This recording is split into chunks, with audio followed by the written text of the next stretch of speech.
We want them to get stoked. We want them to see us, first of all, and go, wow, black women pilots. African American women make up less than 1% of all professional pilots across the U.S. But why, at a time when minority women are occupying leadership roles in various industries on land, are they not as represented 30,000 feet in the air? Enter Sisters of the Skies. Right now, women make up about 6% of the total pilot population across all of the airlines. And some airlines have a few percentage points more, and some airlines have a few percentage points less. The military, there's just not a lot of African American or just women of color that are pilots. When you can't look around and see people that look like you, when you can't go and say, I'm having a problem and feel comfortable talking to somebody, like maybe they'll understand where I'm coming from, that makes it difficult because that makes you just internalize everything. I always knew I wanted to be a pilot as a young girl. My generation, growing up, girls didn't play with airplanes and cars.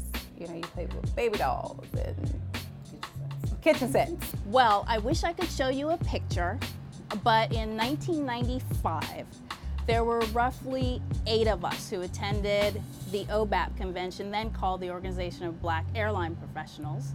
And there were 8 African American female pilots in this picture. And that quite literally was the extent of the entire African American female pilot population across the industry. Standing next to me was a pilot named Nia Wardlaw.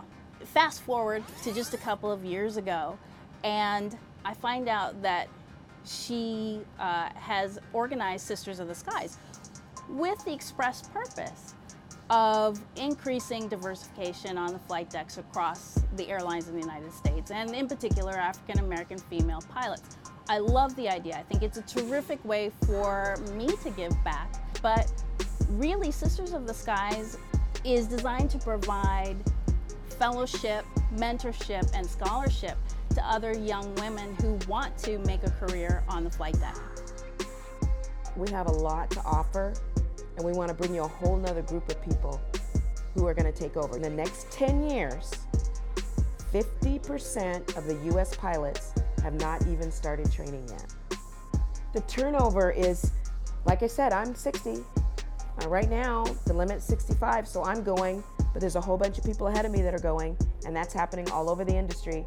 So 50% of the pilots that are needed in the next 10 years have not even started training.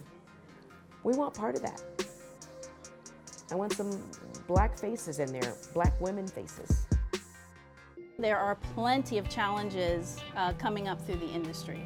And so to have sounding boards and advice and mentorship and ways in which women coming up can really get feedback as to what's really happening and whether what they're doing is the norm or if it's outside the box, that's really important. They also need financial support at a lot of junctures. Learning how to fly airplanes is quite costly. And so we provide scholarships as well to help young women further their careers, get to the place where they have the right certificates to be in a position like mine. Well, you need support. You just do. You just do. That's part of what we think is the beauty of SOS, is we're not, and we're pigeonholing the women.